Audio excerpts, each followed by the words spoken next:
Hey guys, my name is Mitsumiao, and welcome to our episode of Sunday Mailbox. This is a video series where you, the viewer, can submit your gaming-related questions, and then I will give my humble opinion on them. To get the formalities out of the way real quick, if you would like to submit your own question that could be featured in an upcoming episode, you can do so by leaving a comment down below, or by sending me a Facebook or Twitter message. The first question for today comes from Cody, and it is, do you think that an attacking operator who could use 2 drones who run straight until they hit a wall would be useful in Rainbow Six Siege? That is a really interesting idea. I believe this is in other video games like Titanfall, for example, but it basically takes Alibi's holograms. Instead of them being stationary and sitting in one spot the entire time, you have that same hologram technology and put it onto a drone or some sort of device that can roll forward. And so while it may not last as long as the Alibi, because as soon as it hits a wall, it gets destroyed, or maybe it just becomes ridiculously obvious that it is a decoy because it's just a player running into the wall, no one's gonna fall for that. But for that short period of time, as long as you line it up properly, it's gonna run down that hallway and then open up different possibilities on how you can approach the situation.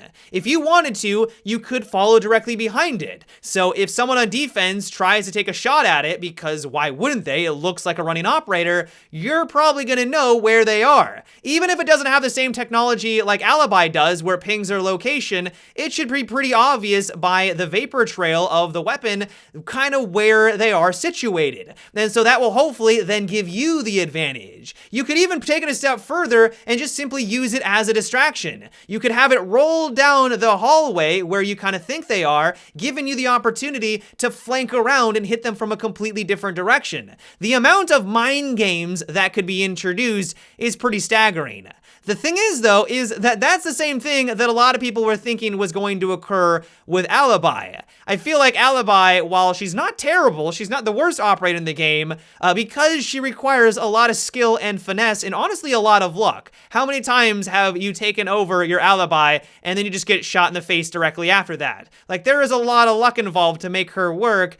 How is that going to really play with this new character? Is it going to share those same weaknesses? It's kind of hard to say. The reason why I don't think those downsides would be as bad for this character, though, is that your hologram is actually moving. It's pretty obvious when you come across an Alibi's hologram because it's just standing still. But if you see something moving out in the distance, even if the drone makes a lot of noise, if that's one way they try to balance it, you're probably still gonna take a shot at it. Like, if you see movement in this game, every other situation, it is a character, it is an operator, and so you might reveal your position.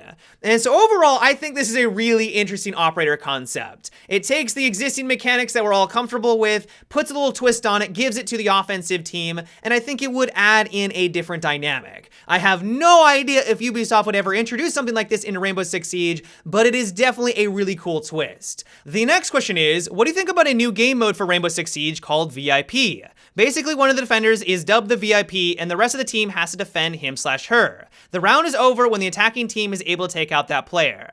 So I realize a lot of people like the idea of Ubisoft introducing more game modes into Siege because it would spice things up. It would be a different way to play the game, and this would be one way that they could go about it. A lot of people have brought up in Sunday Mailbox a VIP kind of game mode, but the reason why I'm not really into it is mainly because this puts a lot of reliance on one player to not screw up. If your VIP is a random, you don't even know who he is, you're just playing with a bunch of random people on your team, he could do whatever he wants. If he wants to troll your team, he could run outside at the very beginning to get himself taken out. If he plays aggressive because that's just his playstyle, he's putting himself in a precarious situation, he's going for a spawn peek, for example, like, these are all things that you cannot account for. These are things that you cannot control if you yourself aren't the VIP. So that would ruin the experience and ruin the game mode, I feel. On top of that, there isn't any objective room. The entire concept of every other game mode in this game right now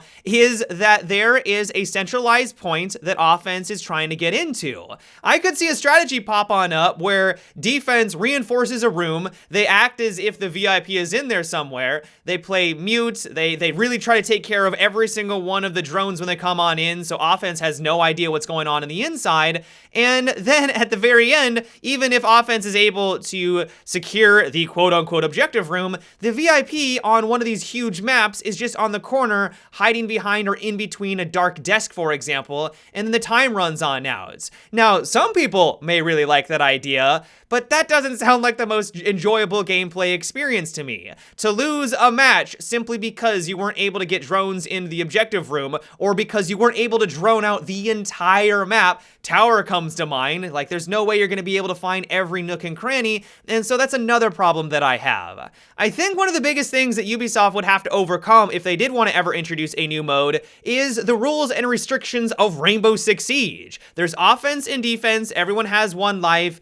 How are you going to be able to create something that's unique from the ones that we already have? We already have 3, and realistically, only 1 is competitive. The other 2 are fun every once in a while, but they're really not all that viable if you are going for that ultra-competitive gameplay. And so how do you introduce something that is fresh and different, but is also competitive? I just don't see that happening with the current rule sets. And so all in all, it's for those very reasons why I'd be very surprised if Ubisoft ever made this an official mode for Siege. If they ever wanted to do something like an arcade mode, we've talked about this in past Sunday mailboxes, where they kind of experiment with different settings and stuff like that, then yeah, I'd be on board with that. Like once a week or every so often, they try something out like this and see what sticks, then sure. But as something that is official, that you can actually queue into, I would be very surprised if this actually happened. The next question comes from Ruffles, and it is, what are your thoughts on the PC version of Call of Duty Black Ops 4? I will admit going into the beta that I was pretty hesitant because, let's be honest, the Call of Duty franchise really isn't known for the best PC ports.